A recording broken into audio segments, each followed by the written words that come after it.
Kimberly Rice, and you are tuned into the Secret Sauce Marketing Tasting Show, the groundbreaking podcast for business bosses, professional women, and anyone who is hungry to learn how to create the career, business, and life of their dreams by charting their own course.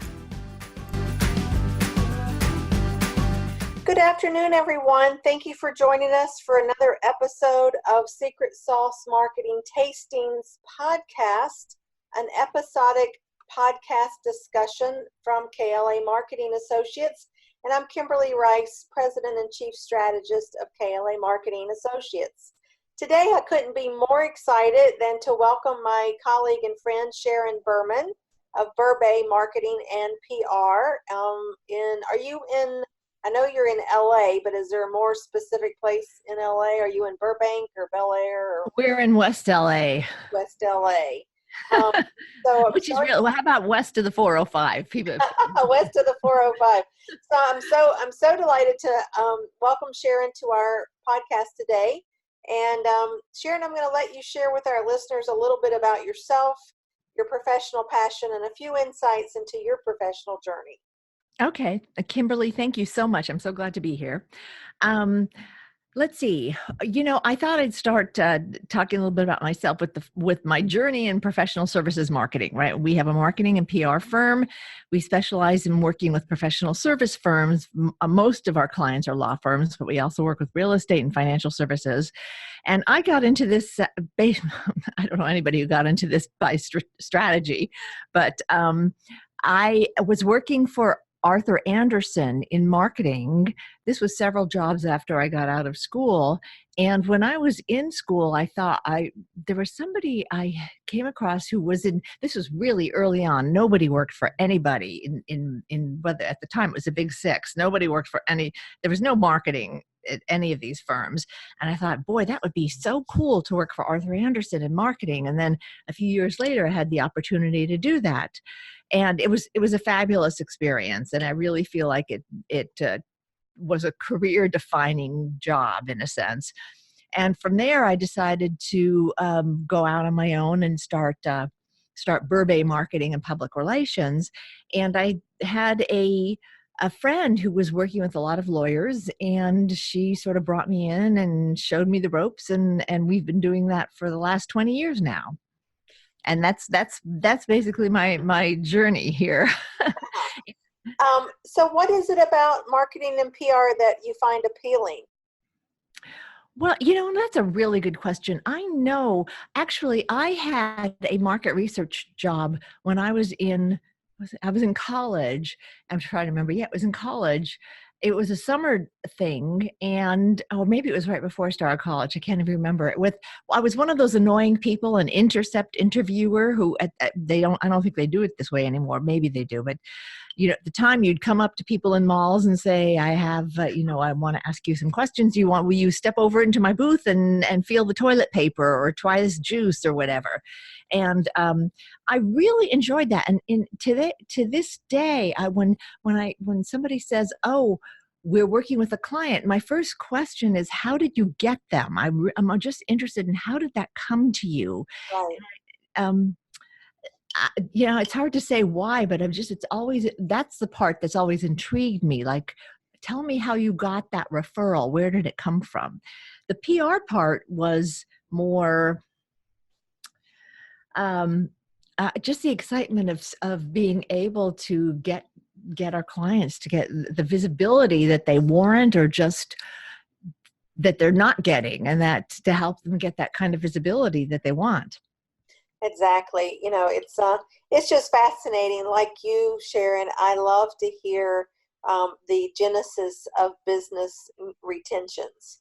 And I'm just curious, because in my world of working with law firms for as long as I have, and, the client intake form is so important that doesn't typically, in my experience, receive the attention that it really deserves. Is there a trend or a thread that you've seen over your career of the majority of ways of business generation that that your colleagues have come to? Well, when you're saying a client intake form, are you talking about what a law firm uses in terms of client intake, or what you Well, use for? yeah, no, I mean, our all of our client intake forms or any type of systems, in my view, should have that one perennial question or for, piece of information, data to complete, and that is source of business, right? Right. Measure. Yes, well, that's changed. I think at least in the past 5 years, it's changed tremendously, because I know when I first started 20 plus years ago, I think it's 25 years ago, something like that. When you would talk to firms about, are you tracking where business came from or where it's coming from, they'd say, oh, it's in my head, or, I know where it comes from. I don't need to do that. And I have to tell you, to be honest, I got tired of it. And I stopped asking that question after a while, because I just sort of felt like, okay, fine. I'm not just fine. Great. Okay. And then it wasn't really till now that we have the marketing automation and when you can track things online, that you can't avoid it in a sense. Now we push it. It's the first thing we ask. And it's like, okay, fine. You can tell me all you want about, you have it in your head, but what are the numbers? Right. And that's really what's changed. I'm sure you've seen that change tremendously.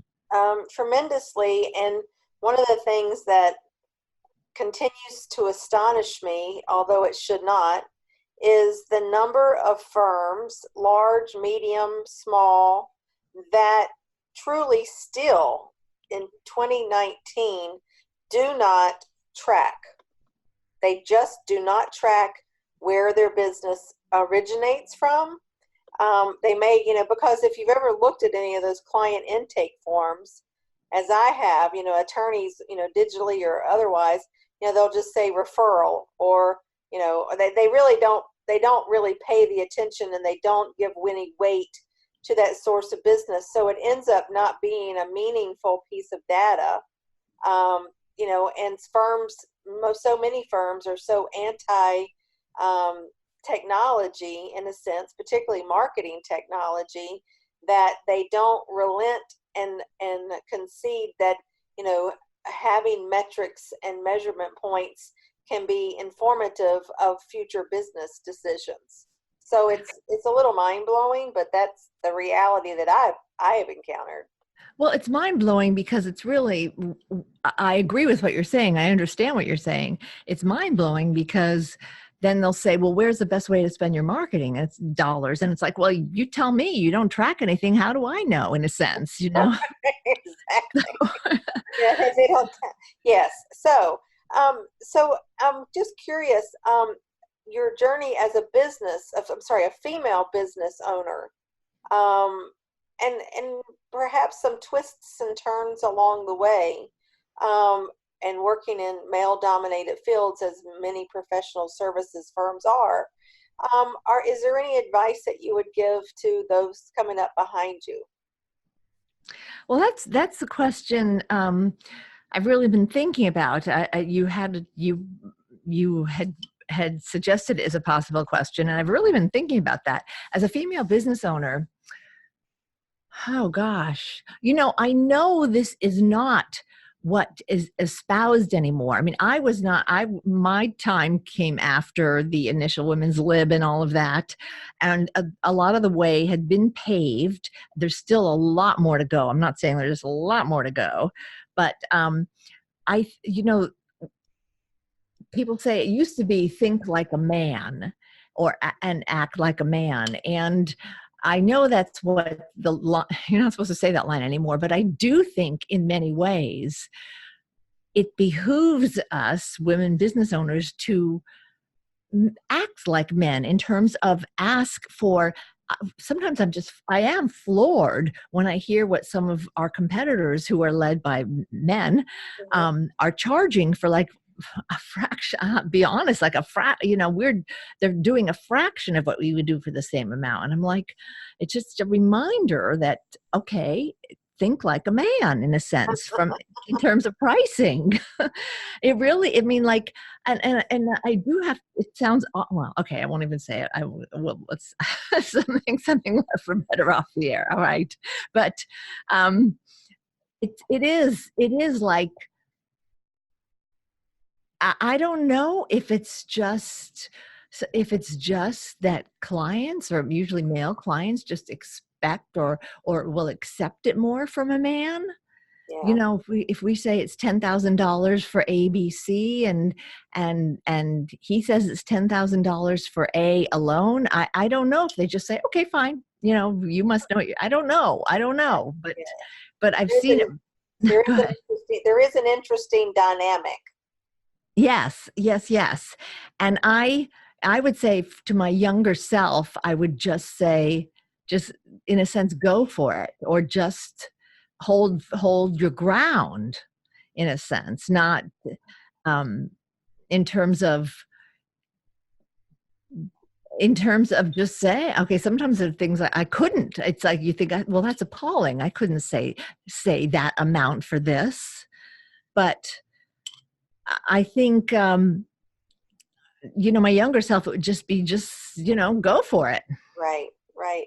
Well, I mean, and we have so many opportunities as we're going through the age cycles to um, learn so many lessons of those who've gone before. And I have special services in working with women lawyers, women professionals, and one of the things that I constantly say is that if you don't ask, the answer is always no. That's a great line. Yes. And I do have to remind myself, because it was a woman litigator who said to me that she's learned, if you don't ask, you don't get. And I really have to keep reminding myself of that. I think it's Yes. just so valuable. Yes. Thank you for bringing that up. Yes. It's certainly a mindset. Yes, it is, because that's really, maybe in another way I'm saying, is not to be afraid of the no, Right, right. because it could be a yes, you don't know, or it could be a maybe, who knows? So I'm just curious, in your work over 20 years, Sharon, um, social media was just kind of landing on the scene. I remember I started my LinkedIn profile, I think in 2008, as well as Facebook. But in your world, especially with the PR, how do you feel, or what have you seen, and how do you see it continuing to evolve as far as the different channels as a marketplace differentiator, or is it? Well, I'll talk a little bit more broadly for, let's say, digital, Mhm. online digital, whether it's social media, whether it's your website or whatever. I think, and I'm a huge believer in this, it has totally evened the playing field. You can be a small firm and have a large footprint online and look like a bigger firm. And like, what do they say? And nobody knows you're a dog on the internet. So it's like, it's the same sort of thing. It's like, you can have such a little firm does not have to look little. Okay. That, you can look much larger. There's so much opportunity if using all the tools. It's really, what do you make of it? And you couldn't do that before. Absolutely. I mean, in our world, and with our clients, that's one of the greatest set of marketing tools, to add to the toolkit that we didn't have just 10 years ago. And it, particularly in the legal space, a lot of education. I think it requires a lot of education to illuminate our clients to the real value, and let me just say the key word, the long-term value, because it's just, there's a lot of shysters and what we call snake oil salesmen who have kind of convoluted the purity of the value of social media and digital, as you say, as a larger umbrella description. And they've led people to believe that, I can get you on the front page, the first page, top of Google or whatever. And so to me, it's diluted the fact that, it's really the organic content marketing and the digital marketing, social media marketing, that in the long run will certainly help clients develop not only a greater visibility, but in fact, very possibly a separate revenue stream. Yes. I think you said it when you said it's a long term. It's because they can promise you they can get you on Google front page within 6 weeks, right? Not not Right. a year or 18 months, but yes, I would agree with what you're saying. It's just like any marketing. It's a combination of things with persistence and consistency, your keywords, which I thoroughly agree with. And given firms and marketers so many other more tools. Exactly. And it's fun to play around with, because you just don't know, like in PR, and I would love to hear your view on this, is that, given that we have the social media platform, and you have, clients themselves can be their own publicists. I'm just curious how, if at all, it has informed your advice to clients, or your representation of clients now, given that you have the entire internet. You don't have, and at one time, I know we had, you were at the beck and call of editors and reporters, whether or not they were going to call you for commentary or accept your byline or anything along those lines. So I'm just curious, given that the social media platform and the digital realm has now reached its stride, how has that impacted the way that you service your PR clients? Well, you raised some good points there, and I guess that's a bigger part of that is a bigger discussion. Has it reached its stride? We don't have to. I mean, that's food for thought, really. Has it reached its stride? How much more is there to go? I mean, to me, there's a lot more. I don't know. Yeah. Has it reached its stride? And its stride changes every other day too. Well, yes, of course. Yes. um, you know, I think first of all, I do think in many, at least, okay, let's say we're looking at law firm, okay, in many ways, print still rules it doesn't, if you look at the size of magazines, it doesn't rule. But I'm just saying some, clients still want to be in the print edition of the Wall Street Journal, as opposed to, it's online. Well, online is still in many ways, I'm not saying it is, but it's still seen as not as good. Mm-hmm. Okay, to some markets or to some people. The one thing I think with social media that's really important and that we work with clients on is that you have to focus. There are just too many outlets, and you have to really focus your efforts, and the words I always use are leveraging and packaging, meaning you have to sort of, even if things are broad, you have to bring them in and focus it down. I mean, so that you are getting the visibility you want in the channels you want. Mm-hmm. It's so, it's so easy today to go crazy, or to just, where do I go first? I don't know. And this is taking so much time. I mean, that's where an agency like yours, or like where we come in, because that, you can go do what the client can go do what you do professionally, as opposed to having to do all of the marketing and PR yourself, which you just aren't as good at in many ways. Mm-hmm. All right. Or at least we're more efficient in doing it. We know where to go. You, me, marketers know where to go to get things done, how to get it done, that sort of thing. It's always been, the reason I say you can be your own PR firm, because you can, if you want to put the time and effort in. If you want to do that, it's just like, sounds horrible, but I can sew on a button, but I don't sew on a button. I usually bring it to my tailor. It sounds horrible, there's just other things I want to do. So anyway, that's always the analogy I use. Right. And no, exactly. I mean, it's what we tell our clients is that if you empower us, and by giving us the information that we need to help you accomplish your business goals, then you can do what you do best, and then we can do what we do best.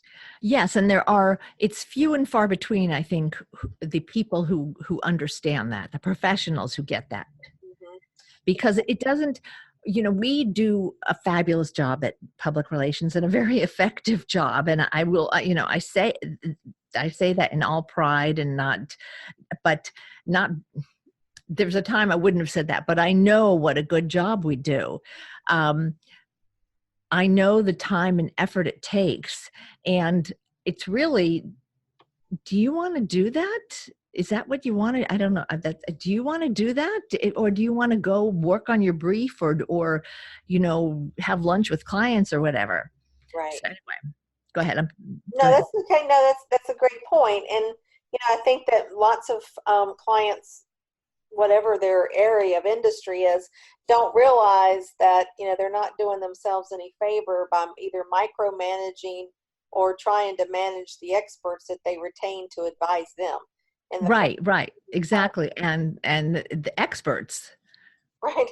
Which is kind of comical, because it's like, if someone hires an attorney to handle a piece of litigation, do you really think that the attorney would allow the client to map out litigation strategy?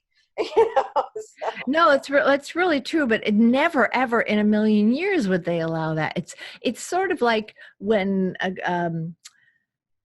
I want to say online publishing did, publishing graphics went online, and everybody could be a desktop publisher, and we've seen the results of that sure, very sure. often. It's the same sort of thing. Everybody, you don't have to be a rocket scientist to do what we do, but you do. It is something you've been doing a long time. You've developed an expertise. You've hit walls and learned from those, and you just have a lot that a lot of experience and knowledge that can really save a lot of time and energy. And if so people think that they can do it, that it's so simple, but it isn't. Okay. So what would be one tip that you'd be willing to share with our listeners today? I would say from a PR perspective, if there's a firm or a professional services practitioner that really wants to raise his or her own profile, something that maybe they can do, or they should reach out to firms such as yours, that that would be a simple hit that they could see some momentum on, or gain some traction on.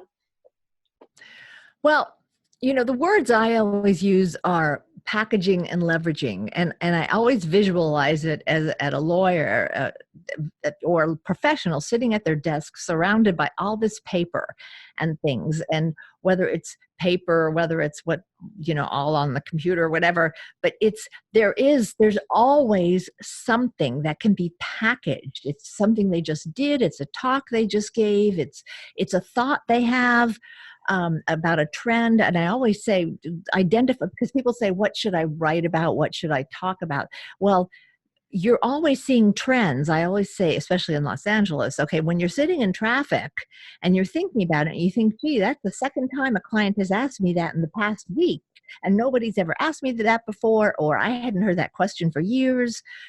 Well, that's the start of a trend. Okay. Yeah. Yeah. So you sort of have to catch it as it flies by, and you need to package it and think about how you can leverage it. Okay. Did you give a talk? Did you, and these sound really basic, but so often it doesn't happen. Did you, announce the talk in social media if there's time? Did you let people know that you're doing that talk? Is it on your website? Is it, did you talk about it on LinkedIn? Can you write an article based on that talk? I mean, or a paragraph. Okay. Today you just need a paragraph. So how can you milk what you're doing? There's so much around that is just, in a sense, going to waste, and that's where somebody like you comes in, somebody like our agency, somebody, whether it's in-house or it's like, you got to let somebody know so they can run with it at least. Right. No, that's excellent advice. And just for our listeners, can you break down what you mean by how to package that? What does that mean? What do you mean exactly by packaging? Oh, by packaging, I think what I mean is, you have this trend, okay? You've thought, oh, that's interesting. That's a second or third time a client's asked me that or whatever, this week or in the past, and I haven't heard for a long time. Okay, well, packaging means, oh, that could be an interesting media pitch. That could be a pitch that a journalist might be interested in, or that could be interesting to just put on LinkedIn or to tweet about, or whatever your preferred media channels are, social media channels are. But to do something, I guess that's what I'm saying. You're taking that and you're, in a sense, packaging it, or you just gave, or, oh, is that, I just, solve this problem. Does it warrant a webinar? Does it warrant a podcast series or whatever? How can I I'll put it in the black box and recycle it and recycle it and recycle it. Did I just give a talk? Okay. Can we make an article out of that talk? Whatever. Packaging. Yes, gotcha. Well, I mean, I think that, in all the time that I've worked in, in professional services, marketing, business development, most of our clients do not think of, or it doesn't dawn on them to, quote, do anything with their work product, and just a little bit of a nugget can be converted into a 300-word blog. Yes. And 300 other things. And 300 other things. Can be. Just, I didn't think it was that big of a deal. Well, it's not that it's that big of a deal, but it is fodder for content marketing, particularly now with all the social media channels, and or to send it out to an editor for perhaps a pitch for a story idea, or to be a commentary provider on a certain area of expertise. And these, as we know, are very common, basic PR tools, but because oftentimes our clients don't give us this information, we have a hard time making any hay with it or leveraging it, and it just takes the smallest piece of information that gets passed along to professionals like you and I, that we can do all kinds of things with it that in fact will help our clients meet their business goals of raising their visibility, demonstrating thought leadership, and positioning themselves as an expert. It really is a mindset, and it's something that as trusted advisors as you and I are to our clients, is something that I know that we constantly are reiterating to our clients all the time.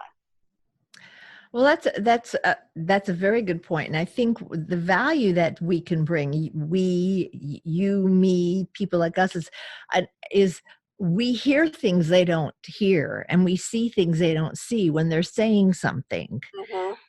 We see that. I mean, they don't see it a lot of the time, or they don't even hear it. I mean, that's a lot of times we'll start with just interviewing them when we start working with a new client or a client we've worked with for a long time, just interviewing them, because they aren't thinking of what they'll say. I have nothing to talk about. But if you talk to them for 20 minutes, yes, hey, that's really interesting. Okay, we can do something with that. Or I didn't know I didn't know that you just gave this talk, or you're going to be giving this talk, right? Right. Yeah. I mean, it is. Oftentimes we'll give out a PR primer when we start working with our clients, so that we can kind of tip them off on things that kind of triggers for PR services that we may already be retained for, but we rely upon them to let us know. If they're scheduled to present any type of seminar, or they're writing a chapter in a book or whatever, all those little triggers that you and I know, speaking to an editor, or, in some kind of group that's going to make a presentation. There's so many different ways to leverage what most clients would consider just all in a working day, that you and I know that could be much, much more, and particularly in a serial fashion, to help them gain the greater visibility that they're looking to. Right. Yes. No, that's it. And it's a partnership, that you're looking for for things that you can help them with. I mean, help them get more life out of, and it's incumbent upon them to just at least at least make you aware of them. Right, exactly. So well, this has been very fascinating, Sharon. I appreciate you joining us today.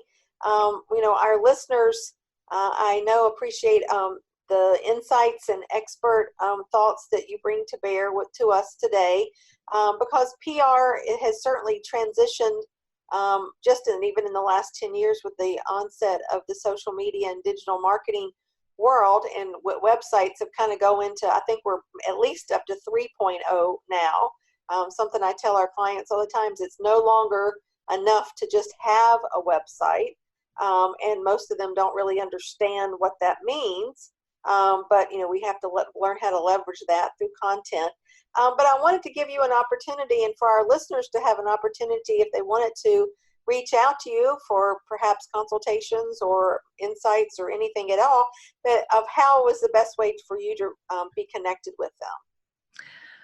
Well, our website is Berbay, BERBAY.com, and my email is Berman, BERMAN @Berbay.com. That's probably the best way.